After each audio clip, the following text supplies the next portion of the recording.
Hello, it's Scott Manley here with part 26 of Kerbal's Spaceships Are Serious Business. Now, while I am building a big rocket to go to the moon again, this is the reason why we have been stuck for the last couple of weeks without a game.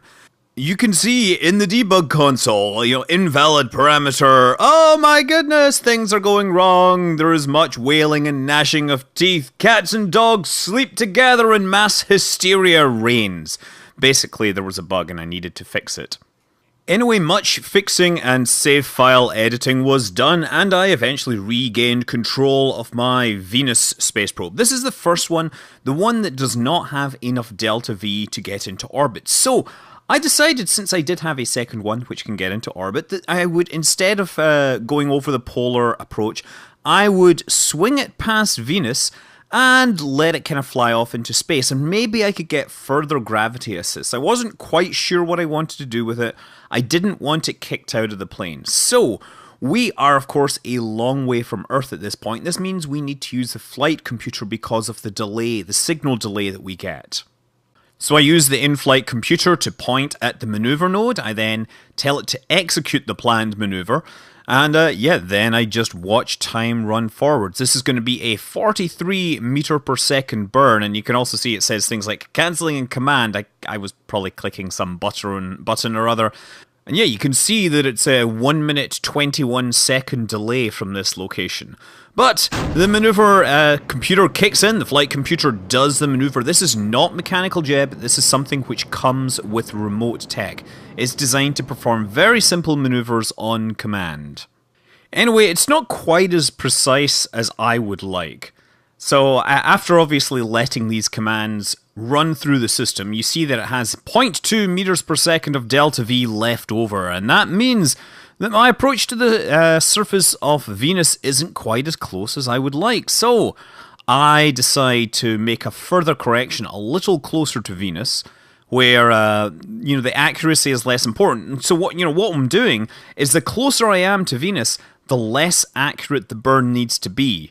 And this is what NASA does all the time. They set up a bunch of places along the orbit, along their trajectory, where they want to make burns, and then they'll decide. Sometimes they don't need to, sometimes they do. So yeah, I set up another maneuver to bring my orbit down really, really close, just to skim the clouds of Venus. And obviously you don't want to get too close, because Venus is of course the place where you will be simultaneously crushed, suffocated, broiled and corroded at the same time. Anyway, the timer expires and the maneuver begins. But unfortunately for me, I forgot to set it up in maneuver following orientation prior to this. So what happens is it basically moves the maneuver node around, and the spacecraft starts chasing after the maneuver node, which is a problem. In fact, it's unable to catch the maneuver node, so I eventually, or very quickly, realized that this thing is just going to go around in circles, not really making any significant changes to its orbit. It had several hundred meters per second of delta V, and it's going to burn it all off, trying to get onto that maneuver node there. You see, in fact, that the delta V is increasing. It's getting higher because this thing can't actually track what it's supposed to. And for bonus hilarity points, as soon as I saw this was wrong, I decided to shut down the engine. But, of course, being 2.5 minutes from Earth, the signal will take 2.5 minutes to get there, and I only had about 1.5 minutes worth of fuel. So by the time the shutdown signal comes, that spacecraft will be long out of fuel. At least I'm a nice guy that didn't actually make you watch the whole thing. Instead, you get to hear what sounds like a machine gun as the automated flight computer keeps trying to fire that engine and is unable to due to the lack of fuel. Anyway, the computer can't do any more to ruin this mission, so I see just how close I'm coming. 924 kilometers. I have no idea if that is going to be close enough to get some proper science from this flypast, but we are committed.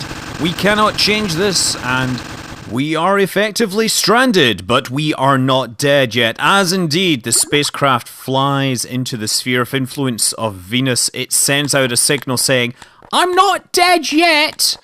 So we collect all this magnificent science data and beam it back home to the elated scientists who are quite happy to at least have something to show and therefore keep their jobs. No, of course, I wouldn't have fired them. After all, this is a more Soviet-style space program. We would have sent them to Siberia or, executed them. No, I'm just kidding. They would have just been the next volunteers for experiments. Anyway, having my first encounter with Venus be a failed flyby is actually slightly better than the real-world version. So Venera 1 was the first successful flyby of another planet. It was a Soviet spacecraft, and it was super innovative. I think it was actually the first spacecraft to use a parabolic antenna, and I haven't really got that here. I guess I have a tiny little parabola on there.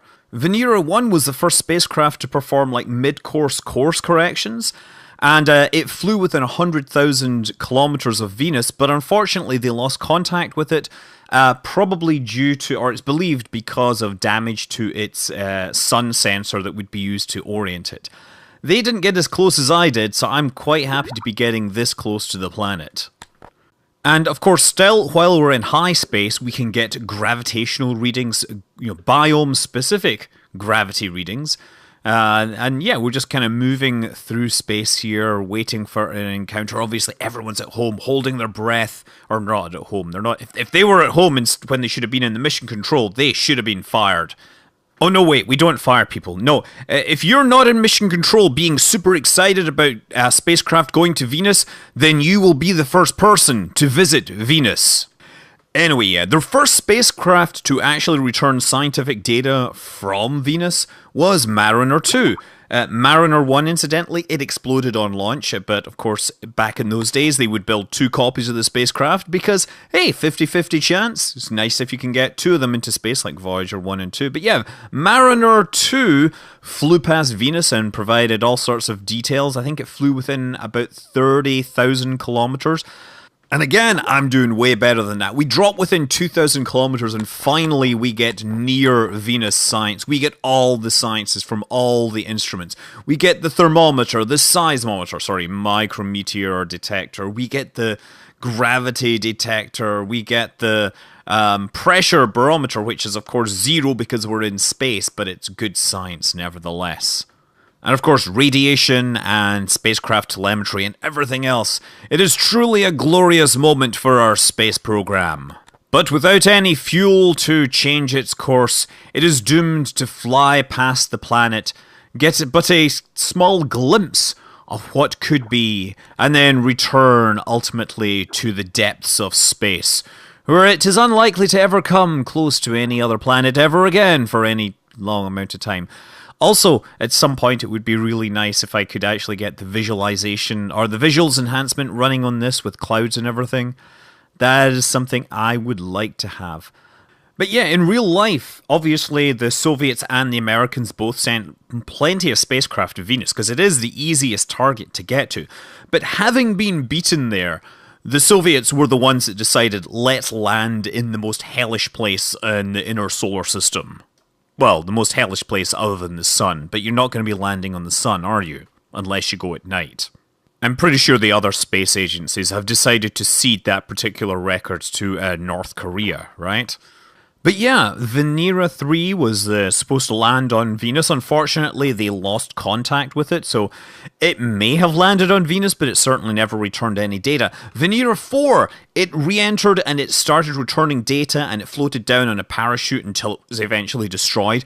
The first actual landing where they returned data from the surface was Venera 7, and it lasted a whole 23 minutes.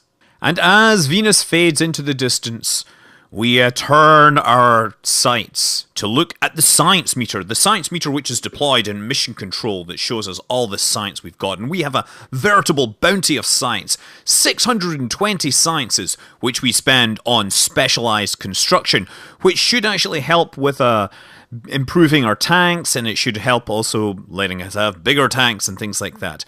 Looking down at the bottom, we do find a bunch of things like electronics that will bring us up to 1970s art technology or precision engineering, which will give us the gas chromatograph spectrometer. Something that will basically give us more science from these landings. Now, to get the electronics up to 1970 status would take 300 science. I think I decided not to go anywhere with this at this point.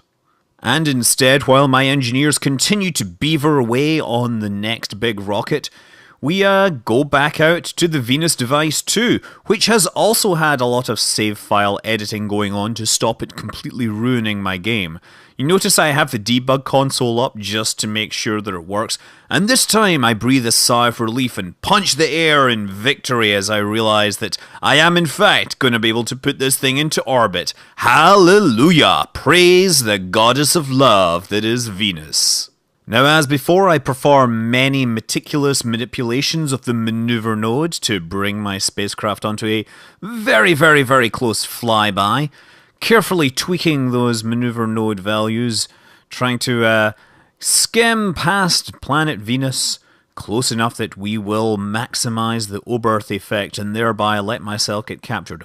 More importantly, I set it up so that I will pass over the poles, and therefore when I go into orbit, I should be able to cover every single biome eventually. That is a 17.4 meter per second burn, and this time I am very careful to make sure I set my node pointing ahead of time. As it happens, hours ahead of time, because we never want to be caught by surprise by the wrong pointing happening at the last minute. 10, 9, 8, 7, 6, 5, 4, 3, this is fast obviously, and fire that engine! Fire that engine to bring this thing onto its final rendezvous, whatever, approach vector. The engine shuts down with 2,213 meters per second of delta V left and an altitude of 94 kilometers. No, we're gonna burn up in the atmosphere if we do that. We're going to have to fix that. Well, strictly speaking, we don't actually know if we're gonna burn up, but it was felt to be pretty much a wise move not to skim past the atmosphere when we have plenty of delta V. The plan is we're going to go into orbit using a powered engine burn, and then after spending a fair amount of time, I might lower my periaps, just dip a toe into the upper atmosphere of Venus, and then I'll kind of spread my arms and use the drag to bring myself down carefully, very carefully, hopefully into a closer, tighter orbit where more science can be gained. Anyway, that burn was slightly higher than expected, but it is fine. So now we set up our capture maneuver here. We're going to put ourselves into a highly eccentric orbit because that will require the least amount of fuel.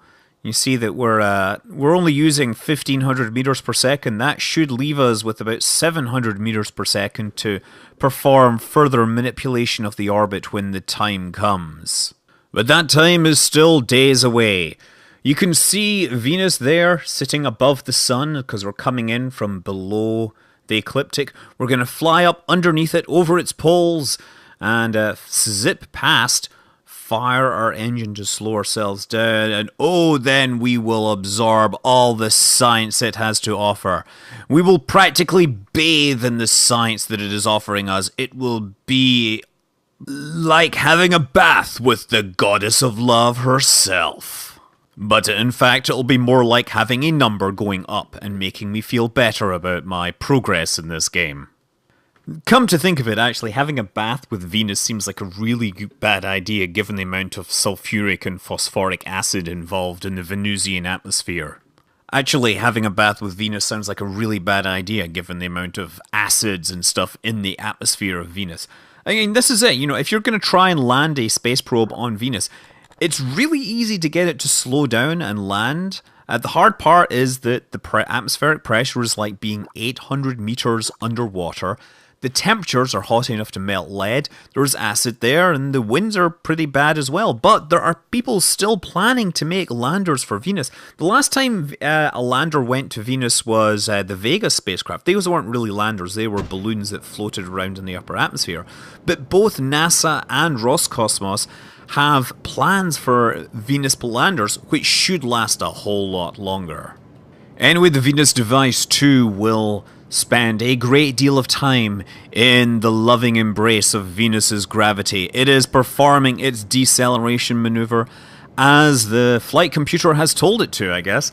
It's gonna take a while, actually. This is one of the longer burns I've had to make, because 1500 meters per second on that tiny little engine is no simple thing. But at least you can rely on anything. I mean, obviously, in real life, the Venus lander missions and everything else was filled with all sorts of interesting failures. I said that Venera 7 was the first spacecraft to successfully land and return data from the surface. Actually, it's not quite as simple as that. What happened was during descent into the atmosphere, its parachute failed and it hit the surface going way faster than it should. And back in mission control, or whatever they call it in Russia, they thought it was a failure. But it wasn't until afterwards that they examined the tapes and they found out there was a signal there and it had been returning data. It's just that the antenna wasn't pointed correctly at Earth. It hit the ground and kind of bounced around, but there was enough signal coming out that somebody got data back from it. Venera 14, the last of the Venera missions to land on Venus, it landed and had a whole bunch of experiments to examine the surface, but the camera lens cap popped off and landed exactly where those instruments were supposed to go to test the surface, so they ended up testing the properties of the lens cap. And indeed, Venera 11 and 12, the lens caps didn't come off. Anyway, having filled enough time, we are just about finished our burn, and Venus Device 2 has successfully entered orbit around the planet Venus. It is a long, eccentric orbit. Now we're still going to fly past the planet at this point, collect whatever science we can, and then fade off into the distance. And admire Venus from a great distance. Look at that. Looks beautiful there, hanging out in space. But you know what? I think that orbit is too long and too eccentric. I do want it to be a little more frequent so I can have better chance of actually collecting data close to the surface, finding a biome where my spacecraft is within a couple of thousand kilometers. So I tweak my orbit just a bit, looking around to see if there's a way that I can get it over the poles. But I don't want to burn out all of my fuel. I want to leave a bit of fuel behind because I want to actually perform an aerobraking maneuver and at least see how long I can do that. So I decide to burn, about 560 meters per second, I guess, just here, bringing my orbital period down, leaving my spacecraft a little closer to the surface, and just leaving a couple of hundred meters, or not even that, 100 meters per second in reserve just to keep tweaking it during aerobraking maneuvers. And that will be a long, slow process. And I'm not even going to begin aerobraking until I've collected data from as many biomes as possible. And of course, since the orbit doesn't rotate, you're relying on the planet's rotation to bring the different biomes into view to the instruments. And with Venus, Venus has like the slowest rotation of any planet in the solar system. And not only that, incidentally, Venus actually rotates the opposite direction to basically every other planet in the solar system. Which is kind of interesting when you consider that the winds actually rotate around the planet way faster than that. They're driven by the sun, whereas the planet itself is just kind of sitting there and doing nothing. But yeah, we got ourselves into orbit, and we are, of course, collecting as much science as we can, and we will spend a great deal of time here. I will go back to it in future. I will orbit around it, rather like this, collecting science whenever it becomes available. But while that happens, our Hydro Moon Challenger Mark II has been readied for launch. This is bigger and faster and more powerful. The main difference being that that core stage now has 4 engines. So yeah, throttle everything up. This thing takes a long time to get those engines going, but once it moves, it has pretty good acceleration off the pad. Only thing is, I do kind of mess up my my gravity turn here. I overturn, and I'm very lucky. I'm very careful that I don't lose control of this completely. At one point, I felt it was going to diverge, and I brought that thing back into line before I lost the entire vehicle. But yeah, if you watch the apoaps during this launch, it does not get particularly high. Yeah, there we go. We have 6 of those Minuteman solid rocket boosters.